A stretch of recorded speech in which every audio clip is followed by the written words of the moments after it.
What if control doesn't begin with force, but with vocabulary? Not prisons, not weapons. Words. What if the most dangerous form of power is the one that edits your language before you even speak? George Orwell understood something terrifying. If you control language, you control thought in 1984. Orwell introduces a concept called newspeak. It wasn't just propaganda, it was linguistic engineering. We don't think outside language. Orwell's fear wasn't censorship alone. It was compression, turning complex ideas into repeatable slogans. Black and white, good and evil, us and them. When language becomes binary, thinking becomes binary and binary. Thinking is easy to control. Orwell wasn't predicting technology, he was diagnosing power.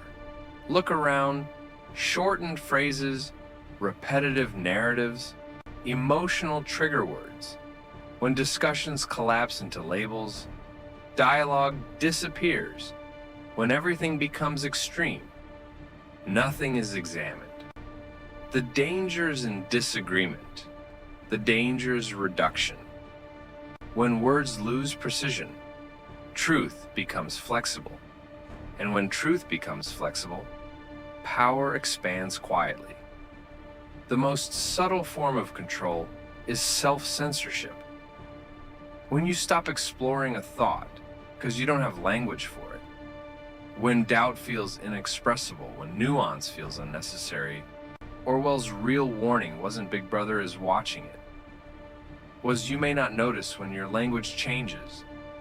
And if you don't notice the shift, you may not notice your thinking shifting with it.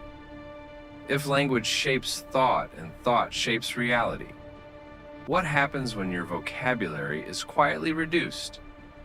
Are you thinking freely or just repeating well-designed phrases? This is only the beginning. In the next episode, we explore something even more disturbing. Why surveillance works best when no one resists it. Orwell's most chilling insight wasn't just the presence of a watcher, it was the disappearance of the private self. When vocabulary shrinks, the walls of your inner world close in. You don't just lose the ability to speak, you lose the ability to be. The state doesn't need to punish the rebel if it can prevent the rebel from ever imagining rebellion. Today, the telescreens aren't just on our walls, they are in our hands. We feed them our data, our locations, and our thoughts, often without a second glance. We are participating in the very engineering Orwell warned us about, trading the complexity of freedom for the addictive comfort of a binary world. The question is, are you using the language, or is the language using you? But newspeak is only the first layer of the machine. There is something even more disturbing than losing your words. Losing the ability to notice they are gone, to understand what comes next, and ensure you don't miss the descent to Orwell's second warning.